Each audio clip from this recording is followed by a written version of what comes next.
welcome to Bank Breakers. Now, if it's your first time with us, which would be a little odd considering we're in week 6 of the NFL season, let me quickly tell you why I'm here. Consider me as your fantasy whisperer. I'm here to give you the secrets, the value picks, the hidden gems for FanDuel and for DraftKings. I'm here to take your teams this weekend and make you money on Sunday. Okay? So listen to me. I got a lot of intel for you, and that's why you're here, isn't it? So let's move forward. As always, we open with quarterbacks. I'm dead sexy. For my first value pick, I don't even want to say his name, so I'm just going to go right into the stats, alright? On the year, Sam Bradford is averaging 256.2 yards a game for 1.6 touchdowns and 1.2 interceptions. But in his last 2 games, he's tossed the rock for 301.5 yards and 2.5 touchdowns. He also plays the Giants this week, who are the worst team in the league at stopping the pass, and on average have allowed 314.2 yards and 1.6 touchdowns a game. I'm pissed off about it. When the values are over, out come the... I am very, very sneaky, sir. It's time to start calling him Brian Birth Control Hoyer, because all he does is get pulled out.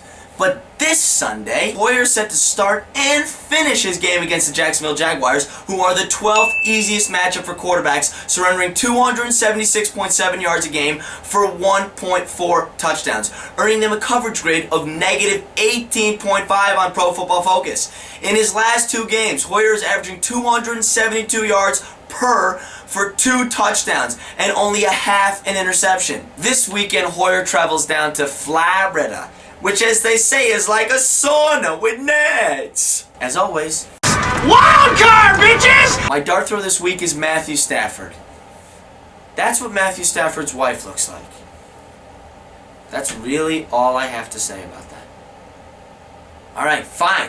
I'll give him stats. Stafford has been struggling this year, averaging 241 yards per game for only 1.2 touchdowns. But we can't blame him completely, as through the first 5 games of the season, poor Matty has played 5 of the NFL's toughest secondaries. This week, Detroit hosts Chicago, who on average allowed 2.2 passing touchdowns per game. And Stafford loves playing the Bears, as he averages 280.8 yards a game for 2 touchdowns. I know Stafford has struggled, but he's a fraternity guy, meaning he's chill. Quarterbacks, done. Running backs, next! I'm dead sexy. My first value pick runs as if the entire defense is yelling yo mama jokes at him. You guessed it, it's Chris Ivory. In the 2 games this season where he wasn't limited by a groin injury, Ivory ran 24.5 times for 128.5 yards and 1.5 touchdowns. In the 3 games Ivory has played this year, the Jets have run the ball 52% of the time.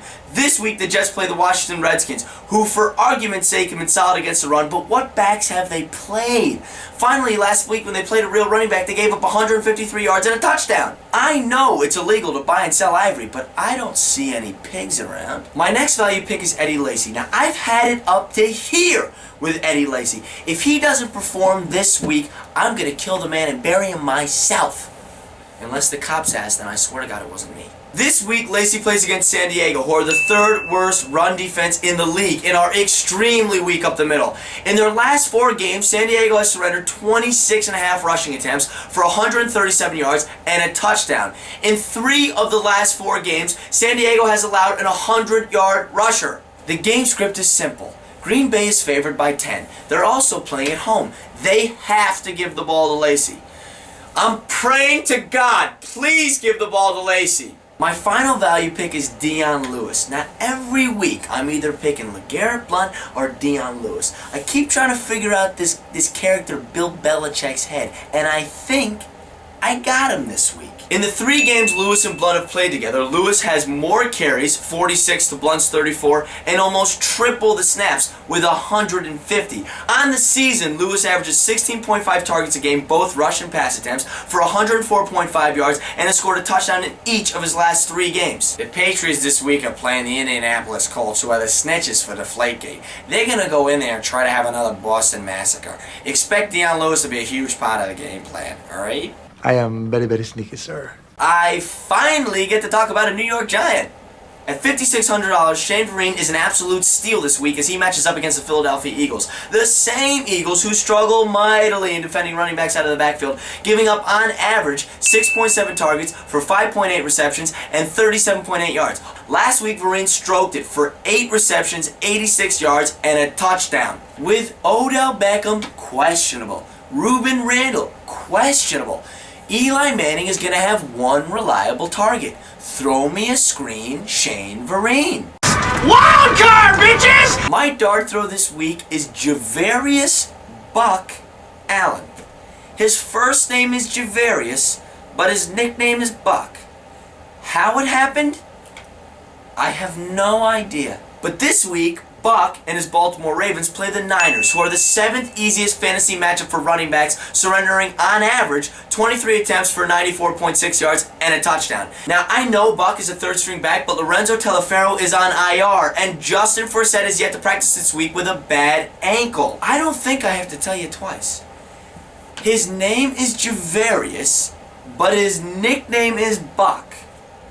This guy is genius. Quarterbacks, finito. Running backs, finito.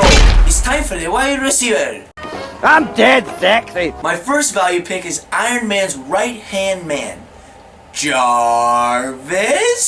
So far this year, Jarvis Landry has been throwing the ball 27.5% of the time, giving him at least 10 targets a game. And those numbers increase when he's in the red zone, as he accounts for 31.7% of Miami's red zone attempts. Although Landry is averaging 7 receptions for 79.5 total yards a game, he has 0 touchdowns on the year. But that number is a fluke, as he gets 3.3 red zone looks a game and has been tackled inside the 6-yard line 5 times. Think of me as Tony Stark. Jarvis, touchdown. My next value pick makes me want to talk real tough. Like a tough guy, you know?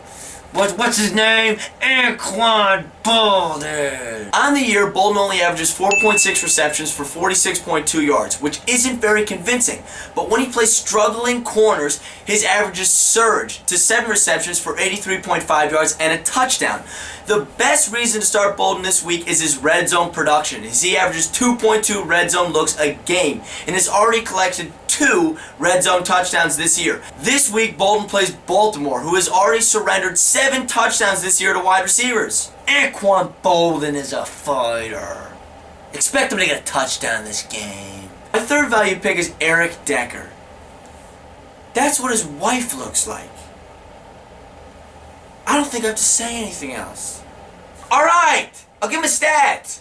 On the season, Decker is averaging 4.7 receptions for 60 yards, which aren't stellar numbers, but he has scored a touchdown in every game this year.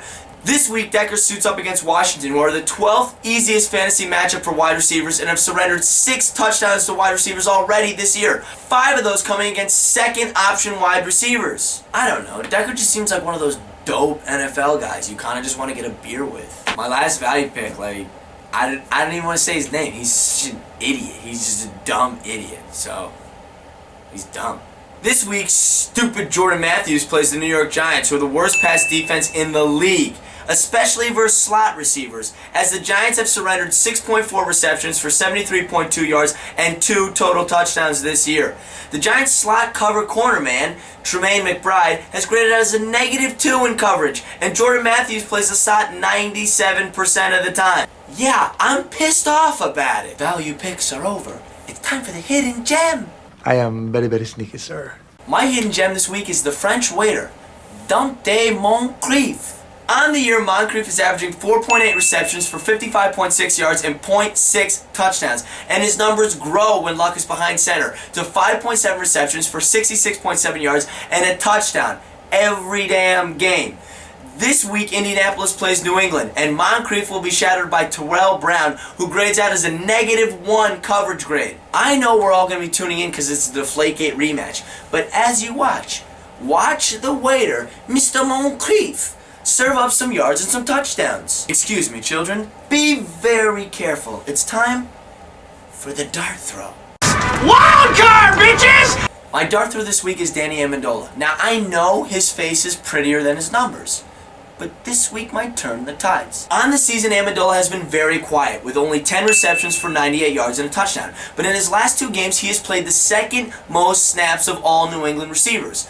But those numbers aside, the number one reason to take a risk on Amendola this week is that he's playing the Colts, who are the worst team in the league at guarding the slot receiver, as Darius Butler grades out as a -5 in coverage according to Pro Football Focus, and Amendola plays the slot 95% of the time. I know I've said it a lot, but it's Deflategate, and in South Boston, snitches get stitches. Am I missing something? Oh yeah, tight ends. I'm dead sexy. What did I tell you what happened if you listened to me and played the Steroid King? I told you, Antonio Gates is back, bitch! Last week, Mr. McNeedle racked up 9 catches for 92 yards and 2 touchdowns. But this week, he charges into Green Bay, who have only allowed 4.2 receptions for 47.8 yards to tight ends. But when they play featured tight ends, those averages increase to 5.5 receptions for 67.5 yards and half a touchdown a game. Antonio Gates is Phillip Rivers' little security blanket. He can't go to sleep without him. He's definitely going to catch a touchdown this week. I am very, very sneaky, sir. My hidden gem this week stands at 6'5", 253 pounds, with crystal blue eyes and bleach blonde hair. I know what you're thinking. Are you describing me as a perfect Aryan? No, it's Greg Olsen. On the year, Olsen averages 4.3 receptions for 60 yards, but those numbers are dictated by how competitive Carolina's games are. In close games, Olsen averages 7 receptions for 102 yards and a touchdown. And this week he plays Seattle, which is geared up to be a close game. Seattle, contrary to many beliefs, is awful against the tight end, ranking 30th in the league, and on average allowing 5.2 receptions for 64.8 yards and 4 total touchdowns. Olsen is Cam's favorite target, and in a rivalry game, you stick with what you know. I'm looking for a bullseye, and that can only happen with a dart throw. Wild card, bitches! This week, my dart throw is a special player. So special they gave him 2 first names. No, not Ricky Bobby. I'm talking about Jordan Cameron. On the year, Cameron averages 7 targets for 3 receptions and 42.5 yards a game. Those numbers aren't great, but he is feast or famine. When suiting up against top 10 defenses, he disappears for 2.5 receptions and 17.5 yards. But when he plays against bottom 10 defenses, he records 3.5 receptions for 67.5 yards. This week, Cameron plays Tennessee, who is dead last in tight end coverage. As we all know, Miami just hired a new head coach. Now, what was his previous position before taking over as head coach? Oh yeah, he was a tight ends coach. Expect him to feed the tight end. I know what you're thinking. Wow, Bill, God, that's a lot of information. But you know what? I still don't have enough yet. I need more. I need defense. I need kickers. Well, guess what? Someone get these people to slide. Defenses, I like Denver, I like the New York Jets, and I like the Cincinnati Bengals. Kickers, I like Steven Gostkowski, Brandon McManus, and Robbie Gould. Let me guess, you're going, Bill, I got a couple of your value guys, I got a couple of your hidden gems, and I got a couple of your dart throws, but I got a lot of money left over. You got any elite guys that I can play this week? I do. At quarterback, I like Tom Brady. I also like Eli Manning. At running back, I like Matt Forte and Arian Foster. At wide receiver, I like DeAndre Hopkins, Calvin Johnson, and Julian Edelman. And at tight end, the big beast, Rob Gronkowski. Now the part of the show you've all been waiting for. My ultimate teams. The teams I'm submitting this week on FanDuel. These are my GPP teams. I have a $5 entry, a $2 entry, and a $1 entry. On DraftKings, these are my GPP teams. I have, again, a $2 entry, a $3 entry, and a $5 entry.